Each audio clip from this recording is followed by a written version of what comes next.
মিয়ানমারে ভূমিকম্পে বাংলাদেশ সশস্ত্র বাহিনীর নেতৃত্বে উদ্ধার ও চিকিৎসা তৎপরতা অব্যাহত রয়েছে।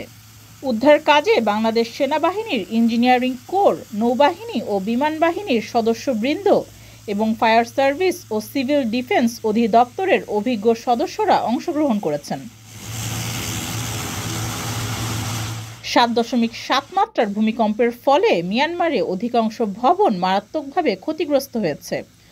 ভবনের বিভিন্ন গুরুত্বপূর্ণ সরঞ্জাম উদ্ধারে বাংলাদেশ টিম গুরুত্বপূর্ণ ভূমিকা রেখেছে। মিয়ানমার পররাষ্ট্র মন্ত্রণালয় আগামীকালও উদ্ধার কার্য অব্যাহত রাখতে অনুরোধ করেছে।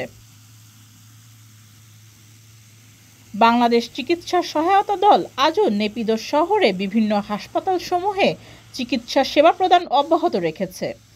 1000 শয্যা বিশিষ্ট জেনারেল হাসপাতালে ভূমিকম্পে গুরুতর আহত এক শিশুর সফল অস্ত্রোপচার করা হয়েছে। আগামীকালও বাংলাদেশ সশস্ত্র বাহিনীর দল উদ্ধার কার্যক্রম ও চিকিৎসা সেবা চালিয়ে যাবে।